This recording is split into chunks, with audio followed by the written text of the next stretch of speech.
Topik MLM selalu memancing banyak pertanyaan, dan salah satu yang paling sering muncul adalah, benarkah hanya leader yang kaya? Benarkah hanya yang paling atas saja yang menikmati hasil?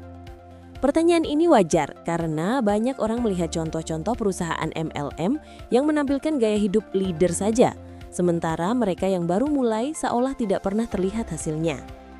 Pada praktiknya, tidak semua MLM sama.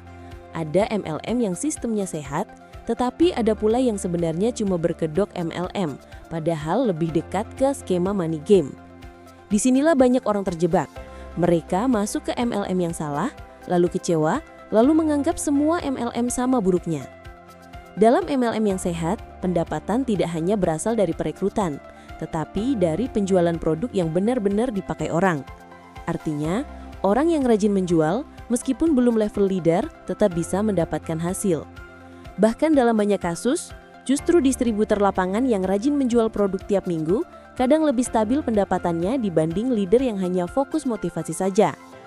Sebaliknya, dalam MLM yang miring atau cenderung money game, sistemnya memang dirancang supaya yang kaya hanya upline tertentu.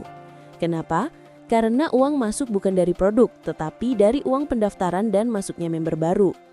Di struktur seperti ini, yang paling atas dan masuk lebih dulu, otomatis yang paling dapat aliran besar.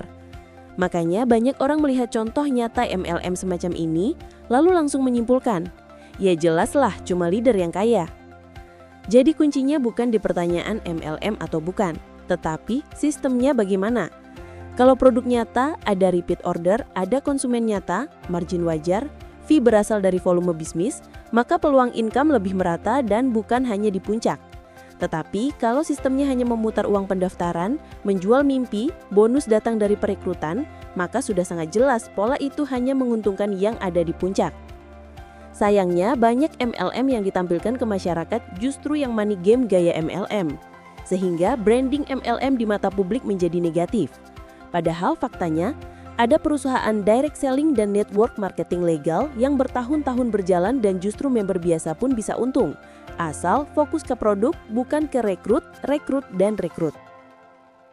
Intinya sebelum menilai apakah MLM bisa membuat kaya atau hanya menguntungkan leader, penting untuk memahami sistem di baliknya. MLM yang sehat memberi kesempatan bagi siapa saja yang serius bekerja, baik dalam menjual produk maupun membangun jaringan untuk meraih penghasilan. Sementara MLM yang berfokus pada perekrutan dan uang pendaftaran saja, jelas menguntungkan hanya mereka yang berada di puncak.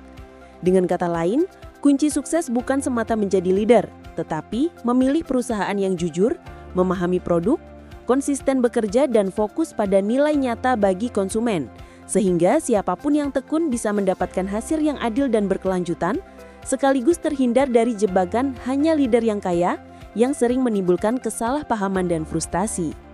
Gabung bersama PT Arjuna Berjaya Global untuk mewujudkan impian Anda.